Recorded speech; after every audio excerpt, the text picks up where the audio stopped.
Hey guys, okay, so I want to talk to you guys a little bit about just obstacles in life. We all have them. We all have things happen to us all the time. And so I am about to be the most real, the most open, and the most honest with you that I have probably ever been, and kind of share with you just, I guess, my mindset and how my mindset is why I am successful. And I want to tell you about what I've been dealing with personally lately over the past several months and how I can keep going and I can keep working my business because of my mindset. But so, okay, a lot of you know that Quentin is not Thomas's real son. I had Quentin when I was 19, but for the last 6 years, ever since I've been with Thomas, he has basically taken Quentin in as his own. He's loved him just like his own son. And, they basically are just like father and son too. But Quentin did still have a real dad, Dustin. Um, but so back in August, we found out that Dustin was diagnosed with end stage cirrhosis of the liver. He had just turned 31 years old and was diagnosed with end stage cirrhosis. So that was really hard to deal with. But so anyway, fast forward, up until just a couple months ago. Well, I guess I shouldn't fast forward so much. I should say that, ever since like finding out that Dustin got sick, I kind of like took it upon myself to just become a friend to him again. I started talking with him a lot more. We would take Quentin to see him in the hospital a lot, and so he kind of developed more of a relationship with Quentin just in the past however many months it was, than he had in the past several years. We would go to the hospital and hang out with him and play Yahtzee and stuff, and so Quentin was spending more time with him. He was getting to spend more time and get to know Quentin again better. And but so I just kind of became a friend to him again, because I just wanted him to know that people cared. I wanted him to know that he had people there supporting him, encouraging him, helping him stay positive, so he would choose to not drink and choose to just want to live life and to get better. And so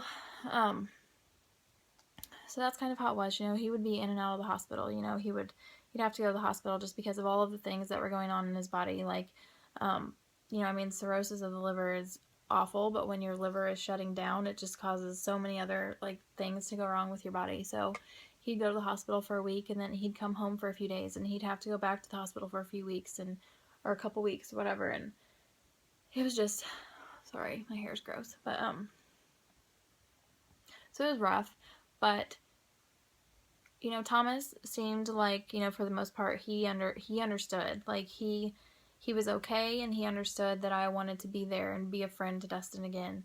And so for the most part, he would understand. But then there would be times where it would cause fights, and I think it was just because it's just hard for him to deal with. Just hard for him to see me giving time and attention and care towards somebody that was a guy from my past.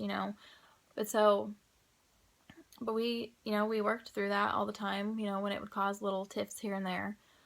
But then, okay, so then fast forward, he's in and out in the hospital and everything. Well, then he had a doctor's appointment one day, and he seemed to get pretty good news. He was really nervous about this doctor's appointment because it was kind of basically like, he said to me in a text message, this is my life. Like, I'm so nervous, I'm scared because this is my life. Like, basically what he meant by that was like he was going to this doctor's appointment to find out if there was ever even going to be a chance for him to get put on a liver transplant list. And so he had the doctor's appointment.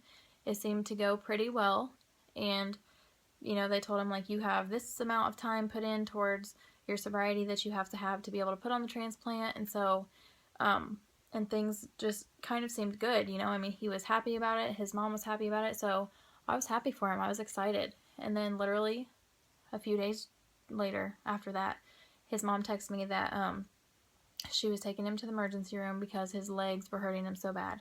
Because that would just be part of it too, like his abdomen and his legs and feet would just swell up from the fluid and stuff because his body's not working properly to get it out. So he kind of had that off and on.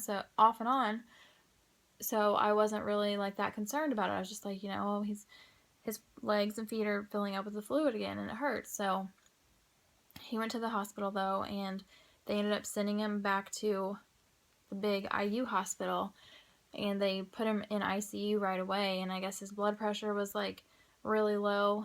Anyway, we found out that after just a few days of having what seemed to be a decent doctor's appointment, his kidneys were basically shutting down, or were shut down. And so that's when we found out that there was nothing that they could do for him. So he only had a few days to live, and it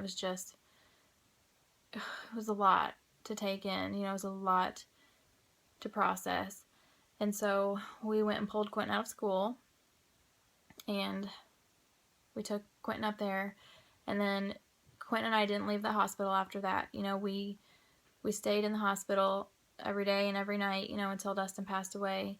And it was hard, it's a hard thing to deal with, just dealing with it, even just for myself and how I felt, but to watch my child be there as their father is passing away it was truly the most complicated, the most hard thing I've ever had to do in my life. And not only that, but it was hard for me too, because Dustin at one time was an important part of my life. Dustin just had these issues that he just couldn't get past, and he truly was one of the nicest, most kind-hearted people I've ever known. And so it really made this whole situation sad to me, because it just, things could have been different. They could have been so different for him. But anyway, Thomas was so supportive through it all. I couldn't have asked for him to be any more supportive. He would be at the hospital with us all day long, and then about 9 o'clock at night, I would nurse Lennon, and then he would take Lennon home and Kingston home with him, and then they'd come back to the hospital the next day and spend the day at the hospital with us. And Thomas was great. He was so supportive. I just couldn't have asked him to be more supportive. But at the same time, it ended up causing problems between Thomas and I, because I think it was just really hard for him to see me so upset and so involved with all of this when, Dustin was an ex of mine, but at the same time, he understood, because he understands it's just a sad situation in general, but this is me watching my child's father go through this, so it did cause some fights, and it would just go back and forth. It would be like, we would have a little fight over it, because I think it was just hard for him to deal with, and then he would be like, you know what, you're right, everything is fine, I completely understand everything, I understand how you feel, or not, don't understand how you feel, but I understand why you feel the way you feel, and everything. So, it was hard. It was just a hard situation. But, so, after Dustin passes away, it was hard. I'm still spending time grieving. I'm still really sad about the whole thing. It's unbelievable. It just happened so fast, and he's only 31. It's just a heartbreaking situation. My child's real father just died, and it was hard. But so then Thomas and I kind of started fighting, and I feel like, part of it was because of just him not really being able to deal with me being so upset over it all, But so our fights kind of got so bad that we decided to take a little break from each other. We talked about if maybe we should just get a divorce. Thomas actually left for a few days, and he went and stayed in a hotel. And so right after Dustin passes, and then, I'm wondering if if I'm going to be getting a divorce, what's my life going to be like? Is my marriage really over? Are my kids really going to have divorced parents now? Like, it was just a whirlwind of shit all at once. Sorry for my S word, but it was hard. And so, but my point is, the reason I'm sharing this with you guys is because I was dealing with so much stuff. I was crying a lot. I was kind of like becoming depressed, I guess. I'm grieving over the loss of somebody that I just feel like was so unnecessary. I just felt like his death just did not have to happen like that. And then I'm wondering if here I am. I've only been married since November. I mean, Thomas and I have been together for 6 years now, but like, am I seriously going to be getting divorced already? But it was just so hard. It was so much stuff all at once.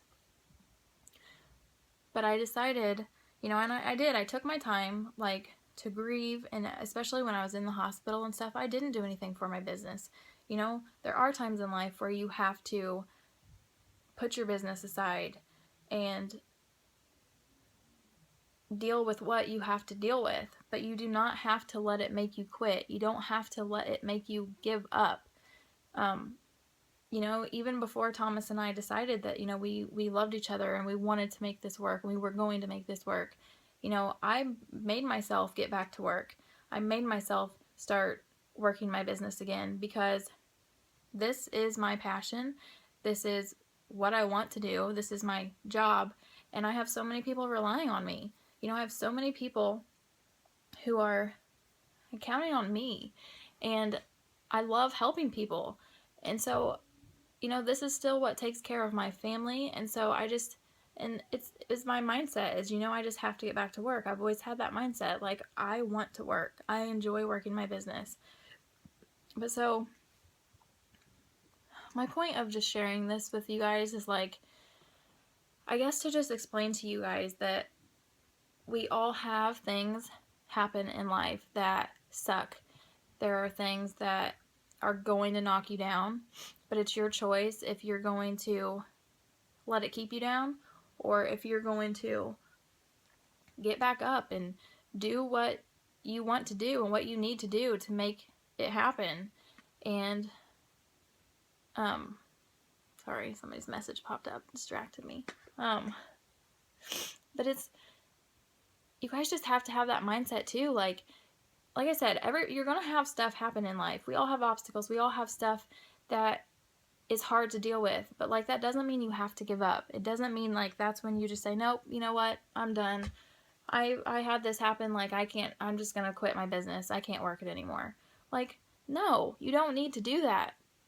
Take a little time off if you must, but why would you give up? I just, there's like that picture that I posted the other day. I think a lot of you guys saw it, but it was a picture and it said something like, when a baby is learning to walk and they fall down 50 times, they never once think to themselves, maybe this isn't for me. And it just makes me think, like, why do adults give up so damn easily? I don't understand that. We join this business because you want to change your life. People join this business because they need money. They join this business because they want more time with their family. They join this business because they're struggling, and it's just, my freaking earring fell out. The back of my earring fell out. But anyway, so people join for all these different reasons that then they end up letting become their excuses. People join this business because they want a better life for their kids. Well, then they say that they can't work this business because their kids take up their time, or because, they join because of money. But yet then they can't afford to pay the $20 a month in a website. Like, you guys, don't let your why become your excuse. There's no reason that you have to give up on this business. You cannot let the exact same reason that you joined this business be what holds you back. You can't let any person hold you back. I don't care if you have family members that are telling you you're crazy. I don't care if you have your husband or boyfriend is telling you that you shouldn't do this. Don't listen to them. At one point, Thomas told me that I should quit too. And look what would have happened if I would have listened to him. After 4 years in this business, being an ambassador diamond, being the number 120 or number 21. I wish I was number one. Number 21 income earner in the company. Like, I want this business more now than I even did then. You know, I love what I do. Like, it's such a rewarding job. You guys, you don't understand how fun it is, the friendships that I've made, the people's lives that I've got to help change. Like, you have no idea how good of a feeling that is. And if you guys just keep it up and continue to work and put in the effort and stay positive and don't let life obstacles come and knock you down and make you give up, then you're going to be in this position too. It's going to be you that is helping others absolutely change their life. Don't you want that? Don't you want to help somebody else who is struggling or who hates to take their children to a babysitter every single day? Don't you want to help them be able to quit their job and stay home with their babies? Like, I know when Quentin was like 2 years old, and I had to go, like, I worked in a nursing home. I worked from 1 p.m. to 9 o'clock at night. So my mom, Quentin would have to go to a babysitter from 1 o'clock until 5 o'clock when my mom got off work. So luckily he wasn't there like all day long, and my mom could get him from 5 till 9 o'clock at night. But there was a time where we would pull into that neighborhood where that babysitter lived to drop Quentin off, and he would start crying, screaming, saying that, no, mommy, I don't want to go. Do you know how heartbreaking that was? It was the worst feeling ever. Like, what is this woman doing to my child, or what is going on there that is making my child feel like that? Like, no, I will never have that again. And I decided before, like, I will never have that again. None of my kids will be going to a babysitter or daycare ever. And I think that a lot of moms want that same thing. They don't want to send their children away to be raised basically by somebody else. But then sometimes they use their kids as their excuse as to why they can't work their business, because they get off work and they want to spend time with their kids. I understand that. But if you guys can sacrifice things or figure out how to work with your kids together, like, it's going to change your life. But now I've kind of got off on like a little tangent of not what I wanted to even talk about. My point is, don't let your why become your excuse. Do not give up. Just because things happen in life, don't give up. Continue to work your business. Continue to, whether you go fast, you can go at rabbit speed, or you can be the tortoise that's slow. It doesn't matter. Your journey is your journey, as long as you keep the right mindset, you stay positive, and you decide that you're not going to give up, that you're going to make this work. You guys can do it. I want you guys to understand that there is absolutely nothing special about me or about any other top income earner in this company, any other ambassador diamond or presidential diamond. There is nothing special that we have done besides work with no excuses. We don't let anything make us quit. We don't let anything hold us back. You think that there's times where they didn't have to take a few days or a few weeks off of work, but they came back. They didn't give up. You guys all of you guys can do it too. Just do not give up. I want to see all of you at the top. I want to see all of you truly changing lives. Like, once you realize that power that you have to help change people's lives, you're going to want to do it more and more and more, and it's going to help you with your passion and excitement. It's seriously the most rewarding job ever, and I want you guys to be in that same position and to feel the same way about it like I do, that you truly have the power to change lives, and you do. You guys have to realize that. But I'm going to get off my soapbox now because it's over 19 minutes long. I did not want it to be this long, so, yeah. Love you guys.